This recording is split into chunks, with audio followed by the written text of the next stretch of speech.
राजस्थान में 41 सीटों पर बीजेपी ने उम्मीदवार घोषित कर दिए हैं, जिसके बाद बीजेपी में बगावत और विरोध के सुर उठ रहे हैं। भरतपुर जिले की नगर विधानसभा सीट से लगातार 2 बार बीजेपी की विधायक रही अनीता सिंह ने टिकट नहीं मिलने के बाद अब निर्दलीय चुनाव लड़ने की घोषणा कर अनीता सिंह के घर पर उनकी विधानसभा क्षेत्र के लोगों की पंचायत आयोजित हुई थी, जिसमें लोगों ने भाजपा से टिकट नहीं मिलने पर नाराजगी जताई और अनीता सिंह को निर्दलीय चुनाव लड़ने का ऐलान कर दिया। अनीता सिंह ने खुलकर कहा कि पार्टी की बड़े नेता के करीबी होने की वजह से उनका टिकट काटा गया है। उन्होंने पार्टी के बड़े नेताओं पर खुद को धोखा देने का आरोप लगाया है। बीजेपी ने इस बार भरतपुर की नगर सीट से अनीता का टिकट काटकर जवाहर सिंह बैडम को अपना उम्मीदवार बनाया है। और जो आए हैं इसके बारे में बताएं। देखिए, मेरे को कोई ऐसी जानकारी नहीं थी। आज सुबह मेरे गांव वाले इकट्ठे हुए थे अपने आप, और उन्होंने मुझे फ़ोन करके बुलाया कि आप जो है 5 मिनट में गांव आइए। तो मैं वहाँ चली गई, देखा तो पूरा गांव वहाँ पर खड़ा था, और गांव खड़ा था तो मैंने सबसे पूछा कि भाई मेरे आदेश करो। तो उन्होंने कहा कि भाई आपने इस पार्टी को बढ़ाने में और इसकी सेवा करने में कहीं कोई कसर नहीं छोड़ी है। आज हमारे गांव का नाम आपके नाम से है। सुंदरावली को लोग इसलिए जानते हैं कि यहाँ के विधायक है, यहाँ के एमपी रहे हैं, राजनीतिक हमारा नाम है। अगर आज आपको टिकट नहीं मिला और हम चुनाव यहाँ से नहीं लड़े, जीते नहीं, तो हमारे गांव की जो खुशबू है उसमें कमी आएगी। और हम सब आपसे कहना चाहते हैं कि पूरा सुंदरावली गांव ये चाहता है कि अब तक आपने पार्टियों से चुनाव लड़े होंगे, इस बार आप हमारे गांव की तरफ से चुनाव लड़ो, ये हमारा आपको आदेश है। आप सब जानते हैं कि राम से और गांव से बड़ी कोई चीज़ नहीं है। मैं मेरे गांव में, क्योंकि आज तक मैं जो भी राजनीति में चली हूँ, बड़ी हूँ, मेरे गांव ने हमेशा मेरा साथ दिया है और मुझे आगे बढ़ाया है।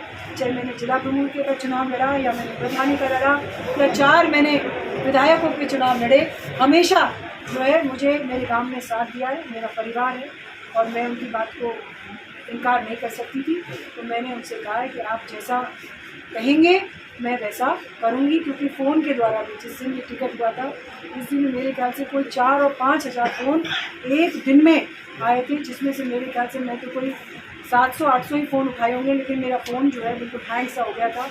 और मैंने जितने भी फ़ोन उठाए, जिनसे भी बात करी, और मेरे कार्यकर्ताओं के, मेरे परिवार के, मेरा बेटा है इसके, मेरे हस्बैंड के, हमारे सब लोगों के जो है फ़ोन पूरी तरह बना रहे थे। और सारे क्षेत्र का ये मन था कि जिसने इस पार्टी को बढ़ाया, जिसने इस पार्टी को यहाँ तक पहुँचाया, उसका टिकट काट कर पार्टी ने बहुत गलत काम किया। मैं भी कहना चाहती हूँ कि मैंने इस पार्टी के लिए अपना पूरा जीवन लगा दिया।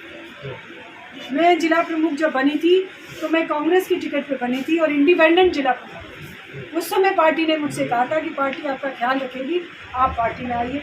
और मैं ये भी नहीं कह सकती कि पार्टी ने ख्याल लिया, पार्टी ने दिया। लेकिन अभी 2 महीने पहले मैं पार्टी के शीर्ष नेतृत्व से मिली और मैंने उनसे कहा कि भाई साहब बताइए, मुझे चुनाव आप लड़ाएंगे नहीं लड़ाएंगे? अगर नहीं भी लड़ाना है तो भाई साहब मैं बहुत अनुशासित कार्यकर्ता हूँ, मुझे कोई दिक्कत नहीं है, आप मुझे आज कह दें ताकि मेरे कार्यकर्ताओं को और हमको उस समय दुख नहीं। तो मुझे उन्होंने कहा कि जिस पेड़ को मैंने लगाया है, जिस पौधे को हमने लगाया है, उसको हम आगे बढ़ाएंगे, वो आपका टिकट।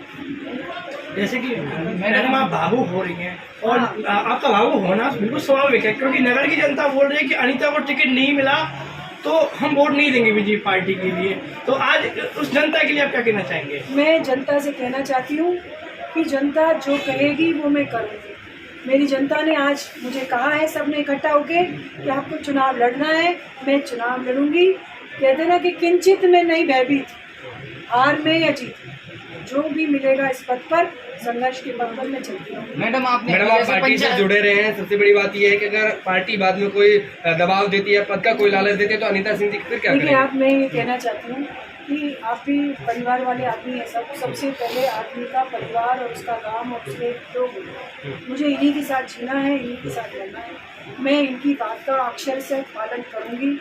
पार्टी को मैंने परसों, उनका फ़ोन आया था, मैंने पार्टी को बता दिया कि मैं अब उस बंधन से आपके से निकल चुकी हूँ, क्योंकि आपने मुझे धोखे में रखा, मुझसे झूठ नहीं बोलते ना तो भी कोई बात नहीं। और आज मैं आप सबके सामने भी कहना चाह रही हूँ, मैं मेरे परिवार के बंधन में आ चुकी हूँ। मेरा परिवार मुझे चुनाव लड़ाएगा तो मैं चुनाव लड़ूंगा। अभी मैडम पार्टी को छोड़कर आप दूसरी पार्टी ज्वाइन करोगे या निर्दलीय लड़ोगे? भाई साहब मैंने अभी ये सब तो आपको मैं तय नहीं करके बता सकती, क्योंकि अभी तो आज में ही तो सब कुछ हुआ है। आज गांव ने बुलाया। मैडम आपने जैसे अभी पंचायत जोड़ी है आपने आवास पे, तो उसमें गुर्जर समाज से आप आते हो, तो गुर्जर समाज के लोग थे या सब समाज के लोग थे? सब समाज के लोग थे। सब देखिए मैं सुंदरावली गांव की हूँ, लेकिन मैं शादी होकर नगर शहर में आई। तो नगर शहर और सुंदरावली गांव तो यूँ मानो ये मेरा निजी परिवार। कुछ दिन पहले गुर्जर समाज के लोगों ने विरोध किया था आपका, तो वो इस पंचायत में आए थे? मैं निवेदन करना चाहती हूँ, मेरा गुर्जर समाज ने कोई विरोध नहीं किया। आज आपने देखा था हमारे गुर्जर समाज के अध्यक्ष मुखर्जी आपके बीच में थे, उन्होंने भी आपको कही था कि कांग्रेस के लोग थे, सब कांग्रेस के चुनाव लड़े हैं कांग्रेस के ऊपर, वो लोग ऐसा चाहते थे, इसलिए उन्होंने ऐसी बात करी। मैं आप सबसे कहना चाहती हूँ कि हर स्थिति में मेरे लोग मेरे साथ खड़े हैं और मैं उनके साथ खड़ी हूँ। बीजेपी प्रत्याशी जवाहर सिंह बेडम ने अभी एक बयान दिया था मीडिया को कि मैं उनको मनाऊंगा जा करके, और आज वो आपके घर पे भी आए हैं, घर पे भी आए हैं, क्या बातचीत हुई? मेरे से कोई उन्होंने फ़ोन पे कोई टाइम नहीं लिया था। देखिए आप किसी के भी घर जाते हैं और ऐसी स्थिति में जाते हैं तो ज़रूरत होती है कि आप जो है पहले फ़ोन करके समय नियत करें, ताकि आदमी उस बात के लिए प्रिपेयर हो, है ना। उन्होंने मुझसे कोई टाइम नहीं लिया। मुझे ऐसा लगता है कि उनको कहीं जानकारी मिल गई थी कि वहाँ पर गांव के लोग हैं और ऐसे ऐसे सब बीजेपी के कार्यकर्ता वहाँ इकट्ठे हो रहे हैं, तो वो जो है ज़बरदस्ती आ रहे थे। तो मैंने उनसे हाथ जोड़ के निवेदन किया था कि भाई साहब जो भी बात करें, मेरी निजी बात हो रही है, जो भी बात करें आप 1-1.5 घंटे बाद आए, मैं जरूर बात करूँगी। आप 1-2 घंटे बाद आएंगे तो वो जो क्या कहना चाहते हैं मैं नहीं जानती। किस एनर्जी को लेकर आप ये चुनाव लड़ना चाहते हैं? मैं मेरी जनता की एनर्जी को लेना चाहती हूँ। देखिए आप मेरी जनता 5 साल इस कांग्रेस के तुष्टीकरण की नीति से बहुत ज़्यादा परेशान रही है। मैं मेरी जनता को जो है छोड़ नहीं सकती, उनके लिए मैं लड़ूंगी और उनका हक दिलाने के लिए मुझसे जो बन पड़ेगा। मैडम 20-25 साल आपने बीजेपी सरकार में टाइम दिया है, मेहनत भी की है बहुत ज़्यादा। इस जो आज बीजेपी सरकार ने आपको जो धोखा दिया है, इसके बारे में आप क्या कहना चाहते हैं? मैं ये कहना चाहती हूँ सर, मैं आपको कह रही थी, मुझे भाई साहब ने रोक दिया। मैं कहना चाहती हूँ आपसे कि जब ये चुनाव टिकट की चल रही तो आप सब जानते हैं नेताओं से बात करना चाहिए। मैं मेरी नेताओं से मिली और सबसे मिली अगर तो मुझे उन्होंने कहा कि भाई अनीता तेरे तो टिकट में मतलब संकट है। मैंने कहा क्या है वैसा? अरे तू गलत कैंप में है। मैंने कहा भाई साहब मैं गलत कैंप में क्यों हूँ? मेरे को जो मुख्यमंत्री रही हैं उनका आशीर्वाद